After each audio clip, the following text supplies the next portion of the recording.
দিল্লিগামী air ইন্ডিয়ার একটি বিমানের পাইলট উড্ডয়নের ঠিক আগ মুহূর্তে হঠাৎ অসুস্থ হয়ে পড়েন। শুক্রবার ভোরে বেঙ্গালুরু বিমানবন্দরে এই ঘটনা ঘটে বলে সংবাদ সংস্থা পিটিআই জানিয়েছে। ঘটনার পরপরই অসুস্থ পাইলটকে দ্রুত স্থানীয় এক হাসপাতালে নিয়ে যাওয়া হয়। বর্তমানে তিনি চিকিৎসকদের তত্ত্বাবধানে রয়েছেন এবং তার শারীরিক অবস্থা স্থিতিশীল বলে জানা গেছে।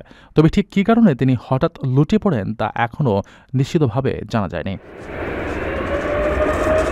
বিমান সংস্থার পক্ষ থেকে জানানো হয়েছে, ওই দিন ভোরে AI2414 নম্বর ফ্লাইটটি দিল্লির উদ্দেশ্যে যাত্রার কথা ছিল, কিন্তু দায়িত্বপ্রাপ্ত পাইলটের হঠাৎ শারীরিক অবস্থার অবনতি ঘটায় তিনি ফ্লাইট পরিচালনা করতে পারেননি। পরে আরেকজন পাইলট দায়িত্ব গ্রহণ করে যাত্রীদের নিয়ে বিমানটি নির্ধারিত গন্তব্যের উদ্দেশ্যে উড্ডয়ন করে। এই ঘটনায় কিছু সময়ের জন্য যাত্রীদের মধ্যে উদ্বেগ দেখা দিলেও বিকল্প পাইলট দিয়ে ফ্লাইট পরিচালনা করায় স্বস্তি ফেরে।